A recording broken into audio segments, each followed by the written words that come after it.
പേരുമുള്ള 3 പേര് മാത്രമുള്ള ഒരു ചിത്രമാണ്. കുറച്ച് ശബ്ദങ്ങളും പിന്നെ കുറച്ച് ആക്ടേഴ്സ് വേറെയുമുണ്ട്.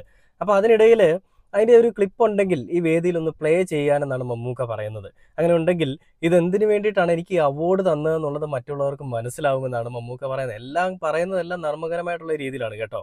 ഭ്രമയുഗം എന്ന് പറയുന്ന ഒരു സിനിമ നിങ്ങളിൽ കുറച്ച് പേരെങ്കിലും കണ്ടിട്ടുണ്ടാവും, അല്ലെങ്കിൽ കുറച്ച് പേര് കണ്ടിട്ടുണ്ടാവും എന്നാണ് മമ്മൂക്ക പറയുന്നത്.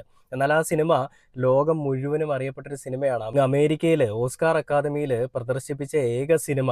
അവർ തന്നെ സ്വമേധയെ അവിടെ പ്രദർശിപ്പിക്കണമെന്ന ആഗ്രഹത്തോടു കൂടി ഏറ്റെടുത്തൊരു സിനിമ, അല്ലെങ്കിൽ അവരെടുത്തൊരു സിനിമയാണ് ഭ്രമയുഗം. മമ്മൂക്കയുടെ ആ തേച്ച് മിനുക്കിക്കൊണ്ടിരിക്കുന്ന ഒരു പെർഫോമൻസ് കാണാൻ, മമ്മൂക്കയുടെ ആ ആക്രാന്തം കാണാൻ, മമ്മൂക്കയുടെ ഭ്രാന്ത് കാണാൻ, മമ്മൂക്കയുടെ ആ ഒരു നവരസങ്ങളും മമ്മൂക്കയുടെ അഭിനയ വൈഭവവും ശൈലിയും ഒക്കെ കാണാൻ വേണ്ടിയിട്ട് അവർ പഠിക്കാൻ വേണ്ടിയിട്ട് ഏറ്റെടുത്തൊരു സിനിമയാണ് ഭ്രമയുഗം എന്ന് പറയുന്ന സിനിമ. അത് മമ്മൂക്ക സംഘികൾക്കോ മറ്റുള്ളവർക്കൊക്കെ കൊടുക്കുന്നൊരു മറുപടിയായിട്ടാണെന്നാണ് എനിക്ക് തോന്നുന്നത്. അല്ലാതെ നമുക്ക് പറയാൻ വേറെ നിർവാഹമില്ല. കാരണം മമ്മൂക്കയ്ക്ക് ഈ